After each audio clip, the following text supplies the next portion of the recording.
Hello everyone, and welcome to Jesuit Mission's first gratitude webinar. My name's Helen Ford and I'm the CEO of Jesuit Mission. We'll be together for the next 30 minutes, and before we start, just a few housekeeping matters. So this is a webinar, so unlike other Zoom calls that you may have participated in, you'll only be able to see the panelists, so myself and Father Jinhyuk.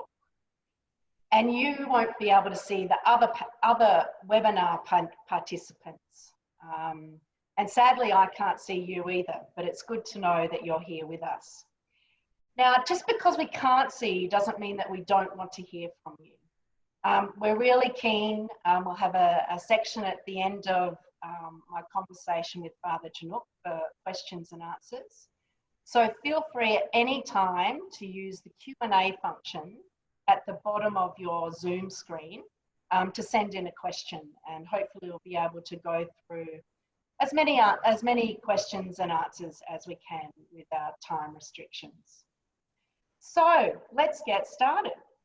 I really am delighted to be joined by Father Jinhyuk Park. Father Jinhyuk is a Korean Jesuit who served as a missionary in Cambodia for the past 9 years. Welcome, Father Jinhyuk, and I say Chomrip Sua. Yes, Chomrip Sua. Yeah. Hello, Helen, and warm greetings to all friends in Australia. I feel very grateful and happy for this opportunity to be with you all today. We're certainly glad to have you, Father Jinhyuk. Father Jinhyuk is the Director of Staff Development at Xavier Jesuit School in Cambodia. Xavier Jesuit School was opened in 2013 as a kindy to year 12 school, and it's located in Sisophon, which is one of the poorest areas and provinces in Cambodia. And like so many schools around the world, Xavier Jesuit School was forced to shut in March because of the coronavirus. And sadly, to this day, the school is still closed. But the Cambodian government is hoping to reopen all education institutions later in the year, and they've indicated that the year 9s and year 12s may be able to come back in September. It's still unclear when all the students can return though. So that means for the 700 students of Xavier Jesuit School, it's been up to 6 or more months of not attending formal classes. But we'll touch on the remote learning activities that the Jesuits have been doing in Cambodia a bit later. But first, I'd like to ask Father Jinhyuk about the effect that the coronavirus has had on employment in Cambodia and the impact that it's having on day-to-day living. So Father Jinhyuk, how has the country's rising unemployment affected the students and families of Xavier Jesuit School? Yes, Helen, the COVID-19 pandemic has contributed to a rise in unemployment and a loss of sources of income, especially for the informal workers, such as casual construction workers and motor taxi and tuk-tuk drivers, who are the drivers of popular forms of public transportation here. And factory workers here also currently have no work. And migrant workers who returned from Thailand also lost their jobs due to border closure. And lack of rain and climate change affected farmers seriously, and therefore, if no enough rain, there will be no more income. There will be more income inequalities and insecurity. So this makes it much harder for them to pay their loans, and many are buried in great debt. So poverty and hunger are much more pressing problem than COVID-19 for many of our students and their families. As a XAS team, in this context, we knew we must respond with the COVID-19 emergency relief program for those who are in vulnerable situation. Therefore, we identified those families most at risk, and through the generosity of Jesuit Mission Australia supporters, we at first delivered 100 emergency food packages to them. These packages consist of 10 kilo rice and salt, sugar, soy sauce, fish sauce, soaps, masks, and some canned goods, as you see in the picture. Yeah. Then after reassessing the needs of families, the team found that the majority of families can get some vegetables and fermented fish for their meals. Considering this, we provided rice alone, but in a higher quantity. We have done the 4 rounds of relief efforts so far to help alleviate the effects of the COVID-19 pandemic. At the same time, we also helped some students by providing the phone cards and internet dongle to encourage those who are in danger of discontinuing their studies because of internet problem.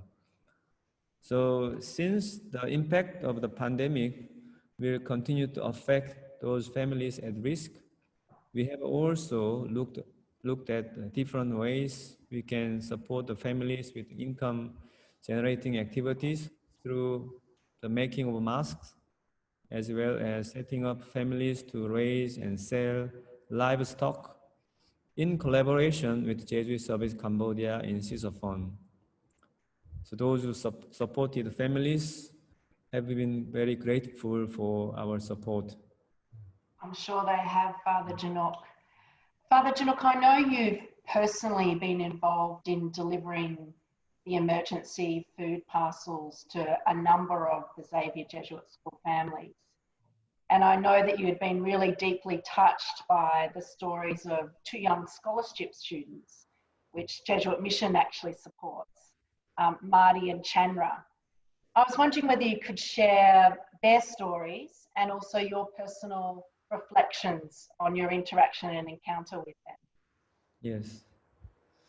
Yes, you can see the Marty and Chandra in the photo with some of their fellow scholarship students. Marty is 17-year-old and she's in grade 10. She works at slower pace than her peers, but she is a persistent and hardworking person. And her mother was a migrant worker in Thailand and returned home with the country's border closures. And tough family situation made Marty's mother find a way to go back to Thailand, but she was not able to do so.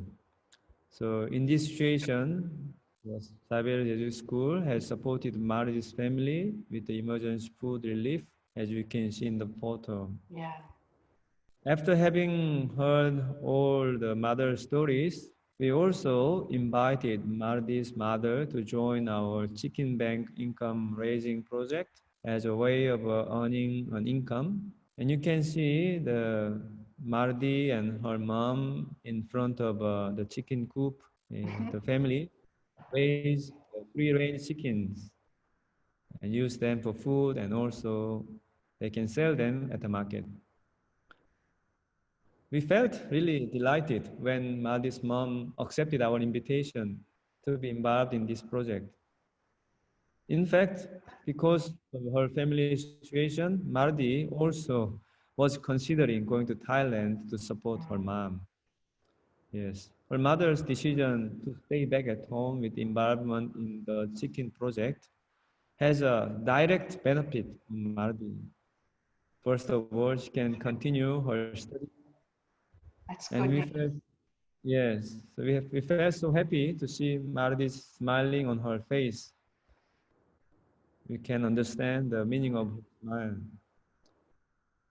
So Marty's mom will also be home every day now. So we hope that this will strengthen the family bond and provide stronger emotional support for Marty during her schooling. Terrific. Now, let me introduce Chandra to you. She is 15 years old and is one of our top performing students in grade 9. She is also class leader and very active and responsible in the school and our activities. Since the close of the school, Chandra lives with her parents and her two younger siblings in Jamnaam village. Her parents are farmers and the prolonged, widespread drought has affected her harvest, leaving her family with a heavy debt. So Janra's mother and her younger sister were forced to find work as a cleaner at a construction site in Kompong Sam city, which is far away, about 520 kilometers from Oh, her village. wow. Yeah. And the team at XAS was not aware of the immediate challenges facing her family. Being such a good student, we were very surprised when her teacher was concerned that Janra had stopped participating in her online Zoom classes. It was only after the teacher called that we came to know her whereabouts. Since the close of school was further extended, Chandra's mother called on Chandra to join her in Kompong Sam city to work and supplement the family's income. The further story was revealed when the next week Chandra arrived at the school to submit her late application for her national grade 9 exams. On that day, Sister Maria Colbe, who works in her village parish and who knows her very well, happened to visit our school. So we talked together with Chandra, and she told us she had been in Kompong Sam helping her mom to pay the debts and that her mobile phone was broken. So she couldn't join the classes. And Chandra was devastated with her situation. Although Chandra desperately wanted to continue her studies rather than working far away, and even her mother mentioned that she can continue to study, but it must be difficult for her to leave her mother and sister there Yeah, and absolutely. study. Yeah, so we offered Chandra to lend her mobile phone Mm-hmm. and suggest that she can talk openly with her mother about her desire to study. So in the meantime, when I went to get the mobile phone from Father Kuyen, and after I came back, I saw her puffy eyes from her crying. Oh, As she further shared her dilemma with Sister Maria Colbe, she must have cried a lot. So her tears spoke volumes. We could see especially the inner conflict, her concerns, and her sense of responsibility she felt being the oldest child. mm, So after this, Chandra's mother responded to her daughter's wish, and happily, Chandra is back studying with the full support of her family. fantastic news. So I personally felt delighted and grateful to see her again in our school on her second semester exams recently. And for the experiences with Maradi and Chandra, I felt happy as if we found a lost ship. It's true. Mm. So at the same time, also I felt very sorry for what they had to go through. Mm, I believe that there are so many other Maradi and Chandra in Cambodia and other countries.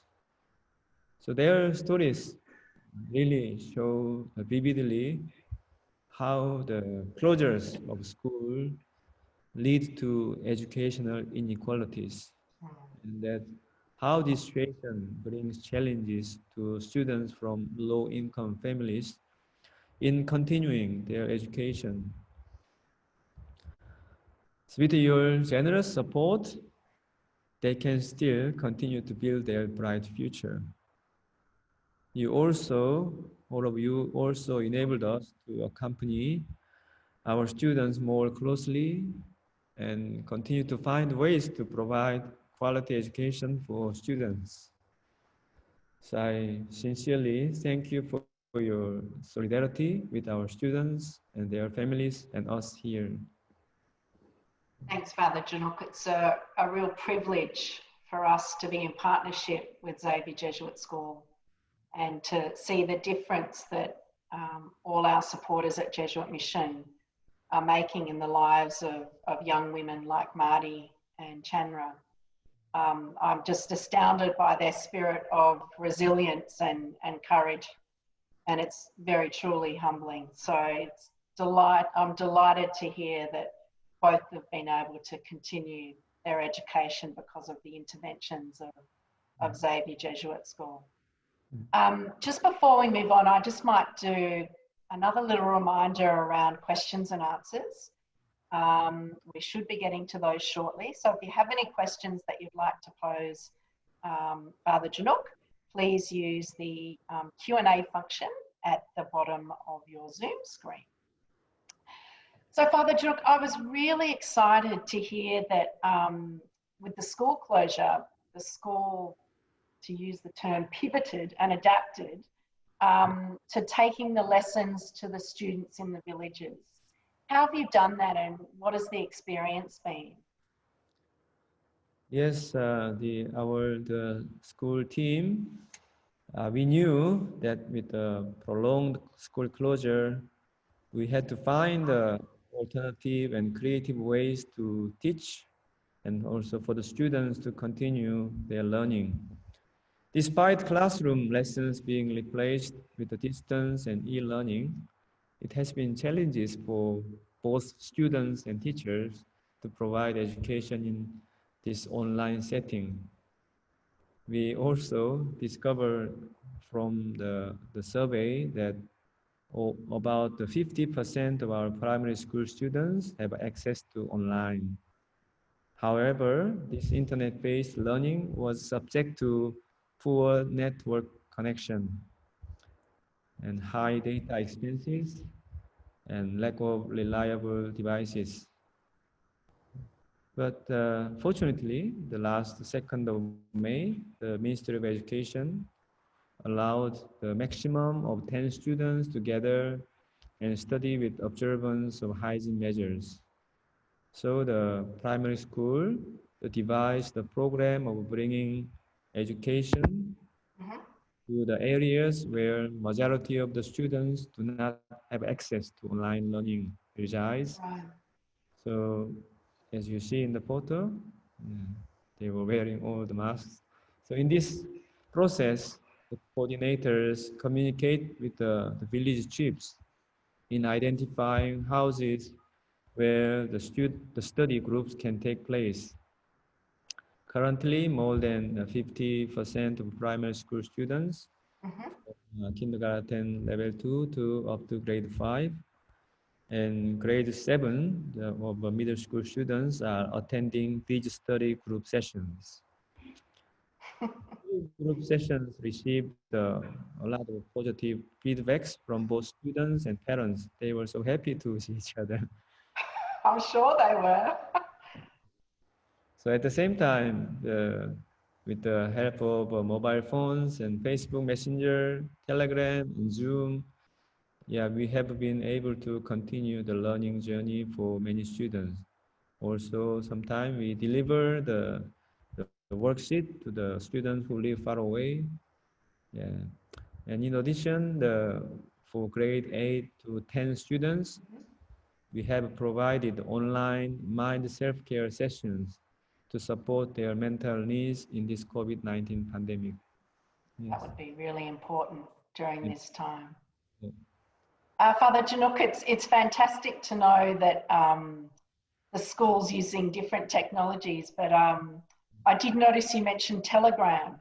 Yeah. So we're going back to some of the traditional forms of communication, but I know it's been really difficult for you and the team at Xavier Jesuit School and for educators all around the world with lockdowns and school closures. So it's really reassuring to hear how the schools responded and how the students have reacted as well, and they continue to flourish too. So that's fantastic news, and we congratulate all the team. Might move on to some of the questions now. I noticed that there's some in.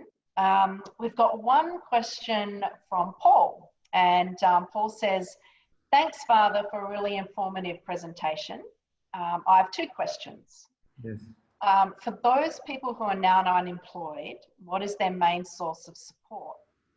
And then second, is there much testing taking place? Yes. The first question, for the unemployed people, what are the main sources? Yeah, this is very challenging because many unemployed people usually the source of income, their type of works or casual works. So the construction workers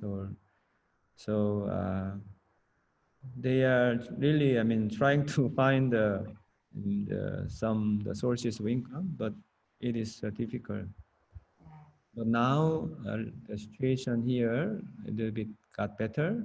It seems that Cambodia is able to under control, able to control this COVID.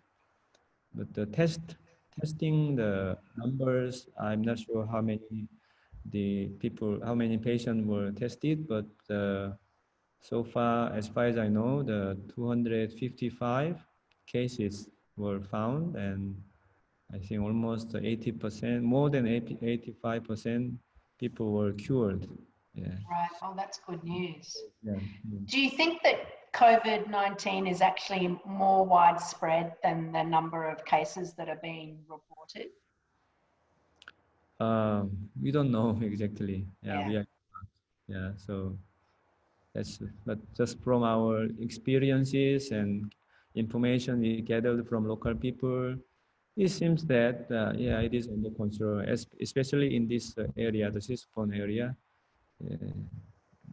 So we don't know really, the real situation.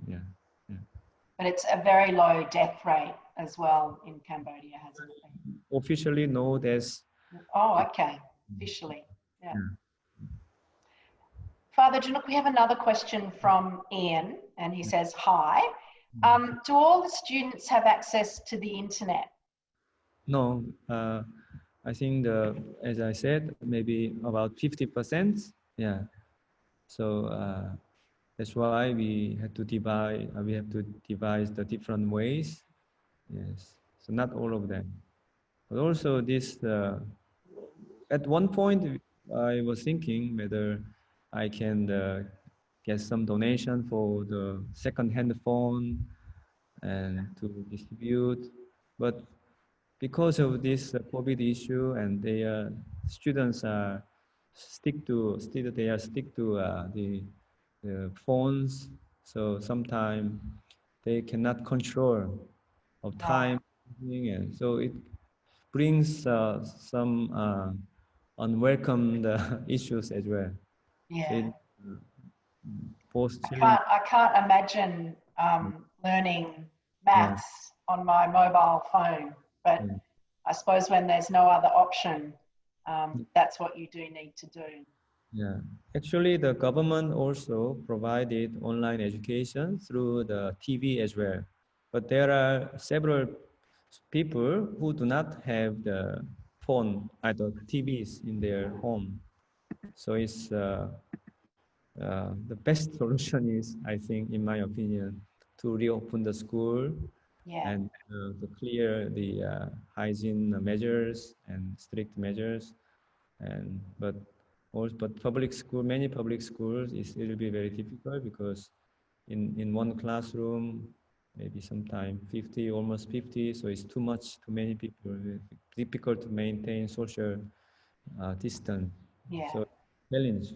That's why I think the government is very cautious to reopen the school. Father Jinhyuk, we've got a question from another Paul, and he says, greetings, Father Jinhyuk. And he asks, what countries are contributing to the Jesuit mission in Cambodia. So obviously Australia through Jesuit Mission sends funds. Are there other countries across Europe and other parts of Asia that support the school as well?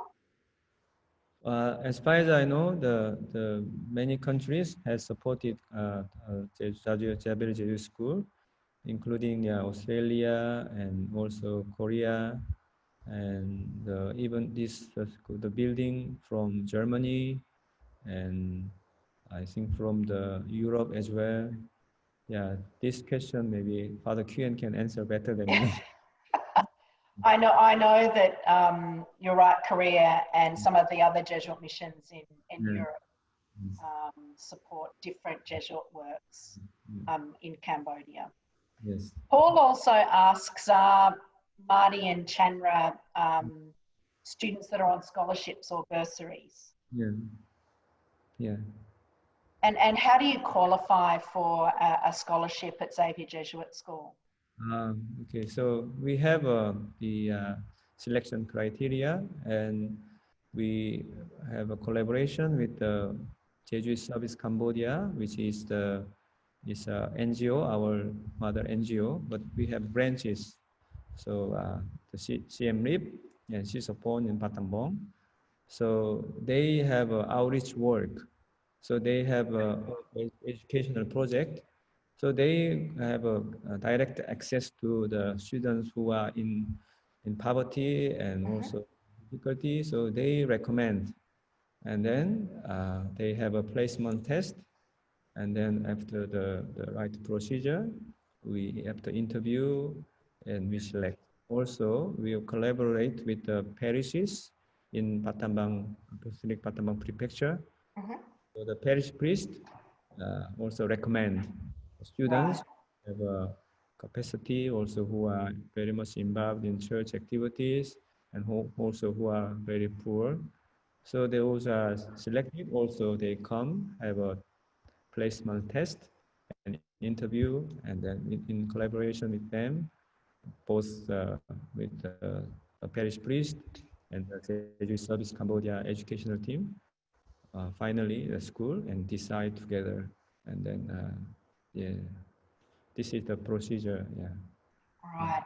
We've got a question from Michael that leads on to that. He says, I imagine that the examples of the continuing education opportunity for the young students, both Marty and Chandra, are just two of hundreds who benefit from the Xavier Jesuit School.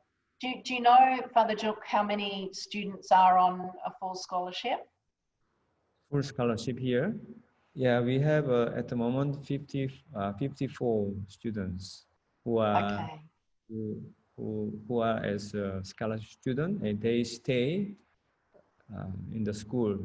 But because of COVID, they are not here yet. But yeah, after reopen school, they will come back here, and then they will give us joy and happiness. Yes.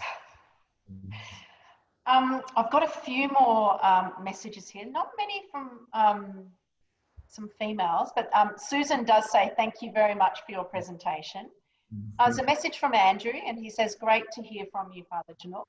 I'm interested to know about the mental health of the students. How are they going? I'd love to hear more about the self-help support guides you mentioned and how they're being used. Yeah, so it was the quite a trial program. So we had a self-care material, and then we actually it was in English, and we translated, and then with each grade student had an online session. Two teachers gave them presentation and like a breathing exercise and the self-awareness, body self-awareness, so that they can connect with their own body and their own feeling. So just introducing when they feel stressed also, because they have many needs, but these needs are unmet in this time. So how to be attentive their own needs, and if there are issues that they cannot handle well, we are open to listen to you and receive your message from you. So it was a trial, but yeah, it was not easy at the beginning, but at least the students felt that the, our school cared for them, so they appreciate it, and some of them actually did confide their difficulties and stories. So we want to develop a little bit more, but in this online setting, a bit difficult. Yeah. No, that's right. That's right. Father Chinook, there's a message from Dara. She says she's no question, but just wanted to say God bless you and all the wonderful work that you do.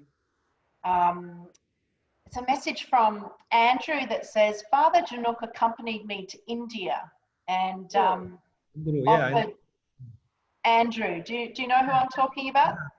And he says, it's so great to see you again. So good to have you with us, Andrew. Nicholas asks, is there a Jesuit teachers training program for the local Khmer people, as there is like in Timor? We don't have official teachers training center, but usually during the vacation time, there has been the several workshops. So not only workshop for our teaching staff here, but we invited the public schools in this area, and then all the time the people, teaching staff came in here, learned the many new things. But it's a pity that we cannot do much of the workshop in this time because of the restriction, and but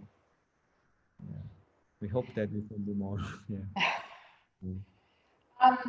There's a message from Rose who lives in Melbourne, and she says, I see beautiful scenes of my childhood as flashbacks. And she asks, besides financial needs, what are the other issues facing Cambodian people, especially in the villages where the children that come to Xavier Jesuit School are living? What are some of the other challenges they face? Yes, I think the reason we started the chicken bank the project, actually it was chicken bank was just one of the income generation project option, one of the options. So actually there are several families who are in difficult situation, but we just wanted to start it as a pilot project, and we want to see if they have a success. Also, it will give a positive message to the people around, and also it will help their own children. So I think there are many people in the financial need, and also they have a lot of debt. And as I said, the climate change is really a serious issue. So they are really affected by this. So there is a need to have to find to support their stable income generation. Otherwise, they will have to be rely on the mercy of others, and also have to work as a casual workers. So always, yeah. So many are struggling just day to day. Yeah. Father Jinhyuk, Michael asks, what is the cost of a scholarship for a student a year? So per year, altogether, including the food and accommodation and everything per person, it around $900 per person. Yeah. Thanks for that. Now I've got one final, it's not a question, it's just a comment, and I apologise in advance if I don't pronounce this name correct. I think it's a Korean name. It's Haejeong. Can you see that question, Father Jinhyuk? Haejeong, I cannot see the question, but yeah, I know. They just wanted to say thank you to us both, and for the opportunity to participate in the webinar, and that it's been really good to know what's happening in Cambodia during this COVID time. Yes. Yeah. So many thanks for all the questions. And Father Jinhyuk, I'm really delighted that you could be with us today. It's really nice to have your presence and to hear you share so authentically and passionately about the work, and also the reality of COVID and its impact on the students and their families at the school. Please know that your Australian Jesuit family stands in solidarity with you and all of us who are here tonight on the webinar, as well as your Jesuit brothers and the families and the students. So please ensure that you pass on our best wishes and also blessings for a safe return to school later this year. So thank you again for your sharing. Thank you very much in Cambodian language, Okun Charan. Oh, that's right, Okun Charan. Yes. Very much for providing this opportunity to express our sincere gratitude to all the supporters of Jesuit Mission Australia, and I feel really supported, and not only me but all the school team here are very felt supported by sharing your solidarity with us and all our students and families here. Yeah, thank you very much. Yeah. It's a real privilege for us to be in partnership with you. Yeah. I'd like to say to all of our webinar participants, thank you so much for joining us. This is our first webinar, so touch wood, we haven't had any technical issues. So thank you for your interest and your support of Jesuit Mission. We simply can't do this work without your solidarity, your generosity, and your prayers. And I just hope that the webinar and the conversation with Father Jinhyuk demonstrates to you the value that your friendship with the Jesuits make in the lives of our brothers and sisters who are living and challenged with poverty. So that brings us to probably the close. We're a little bit over, so I apologise for that. But on behalf of the team at Jesuit Mission, I really hope that you all stay safe and well and healthy during these COVID times. And we look forward to welcome you back to another webinar. So again, thank you very much, Father Jinhyuk, and also to our participants. Okun Charan. Yeah, thank you so much.